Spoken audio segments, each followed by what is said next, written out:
സാറിൻ്റെ ഈ കാശൊന്നും കണ്ടിട്ടൊന്നുമില്ല. ഇനിയിപ്പോൾ സാറിൻ്റെ സമ്മതം ഇല്ലെങ്കിലും അവൾക്ക് ഇഷ്ടമാണെങ്കിൽ ഞാൻ അവളെ തന്നെ. എന്റെ കല്യാണാണ്. ആളാരാണ്? ഞാനാണ് ആള്. നിനക്ക് എന്തെങ്കിലും കുഴപ്പമുണ്ടോ? ശില്പ, ഒരു മിനിറ്റ്. അന്ന് തന്നെ ഇൻസ്റ്റയിൽ തെളിവിളിച്ച് നീയാണല്ലേ? നീ ഞങ്ങളുടെ കമ്പനി ഹാക്ക് ചെയ്യൂലേ? നിന്റെ എക്സ് ഗേൾ ഫ്രണ്ടിനെ ഞാൻ കെട്ടാൻ പോവാണ്. റോയൽ പീരിയഡ് കമ്പനി എന്റെ കൂടിയാണ്. നീ ഓണാണെങ്കിൽ ഒന്നുകൂടെ ഹാക്ക് ചെയ്ത് കാണിക്കടാ.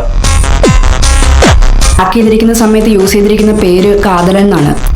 കാതലൊന്നും എല്ലാം അവസാനിച്ചു എന്ന് ചേട്ടനോട് ആരാ പറഞ്ഞു? വിനോദേ, എന്നെ ആ പെരിയാറിനെ അവിടെ നിന്ന് ഡ്രോപ്പ് ചെയ്യണേ. അവൻ ആ പെരിയാറിന്റെ സെർവർ കത്തിച്ചു. കാതലൻ ഹാക്ക് ചെയ്ത് എങ്ങനെയാണോ കത്തിക്കണത്? സർ, അവൻ നമ്മുടെ സെർവർ ഓവർ ഹീറ്റ് ആക്കിയതാണ്. എന്തോ കമാൻഡ് റൺ ചെയ്ത് കമ്പ്യൂട്ടറിന്റെ ടോട്ടൽ പവർ യൂസ് ചെയ്യിപ്പിച്ചു. അതിനു മുമ്പ് എനിക്ക് അവന്റെ തിരുമോത ഒന്ന് കാണണം. ആ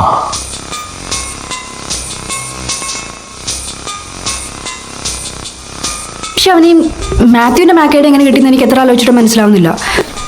അതുകൊണ്ടാണ് മാത്യുവിന്റെ മാക്ക് ഐ ഡി വെച്ചിട്ട് എന്റെ മാക്ക് ഐ ഡി ഞാൻ മാസ്ക് ചെയ്തത്.